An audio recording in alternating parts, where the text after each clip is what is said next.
Hey everybody, Nick here. Welcome back to the channel.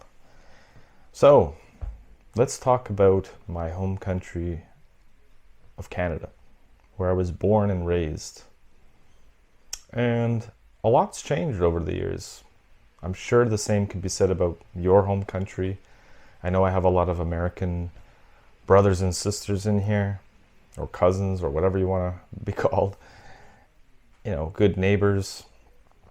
And it's just every single time I come back up here, it shows its ugly. The terrible policies of these globalist puppet politicians rears its ugly head more and more here. Obviously, we know it's the system, but they also have a way of manipulating this system. They change it every so often. To work in their favor, to push more towards the ultimate agenda of control. But now, the 9-year tenured ex-prime minister Trudeau is out. They have a new guy, a new globalist, a different kind of globalist. And you have to keep in mind, when a politician comes in, or a new leader, whether he takes over the leadership of a party or becomes the new leader of a country, this is because the cult wants it to be, okay? They've used Trudeau for whatever they needed him for. They need a new guy. He's run out of the juice that they need. People are no longer, and that goes for people who support him, and I can't believe there are, but people who supported him have gone against him. So there's always that rejuvenation time. And now they have this new guy. And his name's Mark Carney. Now, a little bit about Mark Carney is that he is essentially a banker, a guy who worked in the financial district for his entire life. He's not a politician, whatever that definition is, a typical politician. He's never been elected office as an MP or a councillor or a mayor, none of that stuff, okay? In fact, he worked very closely with Trudeau. He was almost hired as the finance minister, I think. Now, he also worked as the governor of the Bank of England. Now, from what I understand about the Bank of England, and most banks and the IMF as well, all of these gigantic entities are one big banking cartel, okay? They run the world's economic policies, and they decide a lot of these things based on, monetary policies worldwide, or individual countries or regions as well. Now, he worked there for quite a number of years. He also was a Goldman Sachs executive. I mean, all of these things tells you what you need to know about this guy. He's obviously been handpicked by the cult globalists, the ones who are trying to control this place best they can. So he was obviously picked. He won the leadership race by a landslide against other fellow globalists. But it's all one big pageantry. I mean, it's all, the world is a stage with these people. So it's very telling in which way the country is going to go. I don't see Canada improving ever again anytime soon. I mean, with politicians, especially the globalist ones, they have to give a little every once in a while so that it makes it look like they're doing their job. But you know that the cost of living is not going to go down. Housing market is never going to go down. They've been talking about the bubble collapsing for who knows how long. Another interesting thing about this guy, Mark Carney, and by the way, he's going to be calling a new election within the coming days or weeks. So Canada will also have to spend money on another election. The taxpayer, will have to pay more money into that shit. And yes, so the other thing about him is that he is a regular at the Davos. He's a, I think he's listed on the World Economic Forum. I mean, this is no surprise to me. This is no surprise to me at all. It shouldn't be a surprise to you guys. But they've obviously had to bring him in to continue the work of the globalist politicians. I watched a little bit of the speech. I don't follow politics that much because I just know it's all controlled and it's all manipulated, and they give you the illusion of choice.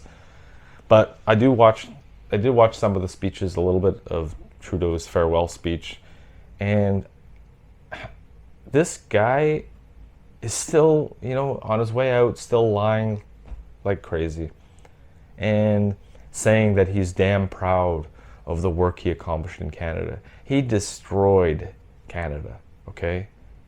He's left so many people impoverished, homeless people, obviously not directly, but of his policies, the policies of his cabinet, which, by the way, has been gloated by, the Bond villain himself, Klaus Schwab, as have been penetrated by their organization.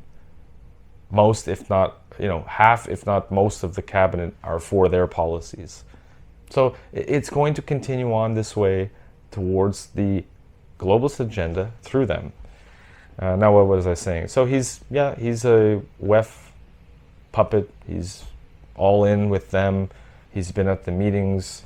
I can't remember what the other place he went to. I think it was I'm pretty sure it was Davos and something else. I know World Economic Forum.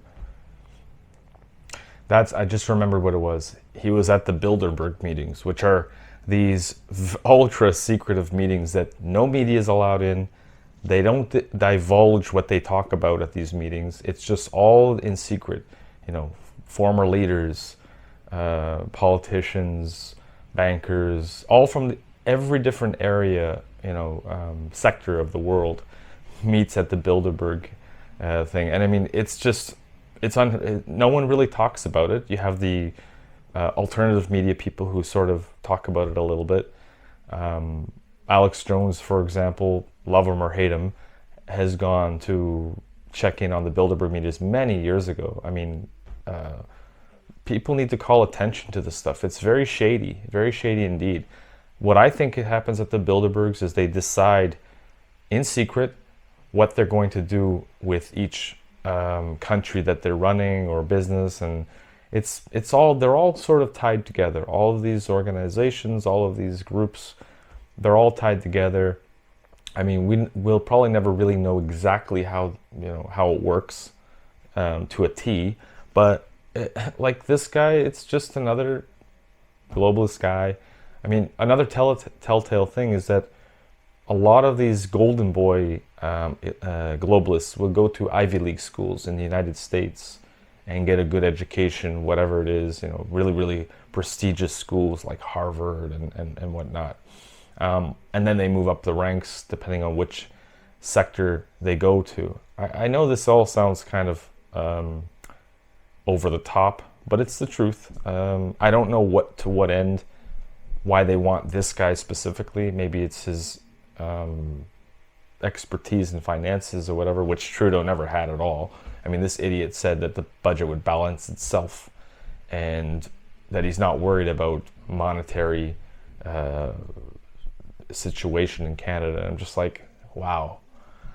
You have the drama teacher there and everything. And normally, I mentioned I don't really talk about politics too much because I know what it's about. But again, I see what these people are doing to Canada. They were printing money over the last several years or whatever. It's just absolutely crazy how bad Canada's gotten. And I could say the same about the US. I hate to tell you this, guys, and I know there's some people who really like Trump, and none of these people are your savior. None of these people are going to save the country. They don't care about the average person, any politician. They just simply don't care. And if any of them goes against the grain, goes against, the people who are running the show, they're usually ousted. They don't end up winning the next election that they run for, they get even sometimes they'll become independent candidates. They get destroyed. They don't get the funding. It's all about the money, guys. You know, and they just, it's hard to break through. The system has just got a grip on everything that you can't break through. You need some sort of big change in order to really make a difference, to create a more free and fair system. But that's not going to happen. You know, we all seen what the Trudeau government did in the last, especially in like between 2020, 21, 22, you know, with the trucker convoy in 2022, squashing people's right to protest and freezing bank accounts without legal authority, without a court order, without any of those things. Trudeau using the Emergencies Act, which in my opinion was the most heinous crime that he could have done, at least one of the top ones, without necessity. That's only supposed to be used in military, like war times kind of thing. And he used it to, you know, squash out a protest by everyday Canadians. And look, I do agree when they were doing the trucker protests in Ottawa, there has to be a certain limit, okay? I mean, you can't just hijack a town. I get it. I totally get it. It was a good cause, but there has to be a moment where, okay, enough is enough. But the Emergencies Act should have never been used. That was a complete misuse of the Prime Minister's powers. But again, I know why these things happen. They get away with everything, especially here in Canada. The checks and balances here in Canada sucks. At least the US, you have the Senate, the House, the Supreme Court and everything. The system is not perfect, but it's better than this system here in Canada where they can get away with a lot of things. So yeah, I mean, let's see what happens. Who really cares? Because nothing is going to get better when it comes to this situation. They are here to destroy people's lives, specifically here in Canada. I'm not even probably going to vote because I know that it's not going to make a difference. They're all just controlled. Even if the opposition, they're all on the same page. So, anyways, that's my 2 cents on this new guy coming in. One thing I'll add before finishing off this video is how all these people just clap like otters and have no idea who these people are and just trust them willy-nilly, like at the rallies and at the convention. They're all like, yes, we will follow you. Why don't you question your leaders? Why do you give your power away like that and just believe every damn thing that they say and just clap, clap, clap? And it's just, you know, we are a major part of the problem. Why they're getting away with this stuff? Because people just don't hold their feet to the fire and don't do any sort of research or due diligence to check on these people. Anyway, that's enough talk about Canadian politics and all that stuff. But let me know what your thoughts are, especially if you're a Canadian. What do you think is going to happen? Sadly, I voted Liberal Trudeau when he first won, like 9-10 years ago. But I hadn't been awakened yet. So, but yeah, let me know what your thoughts are. And as always, thank you for watching. I really appreciate all of you. And we'll see you in the next video very soon. Bye for now.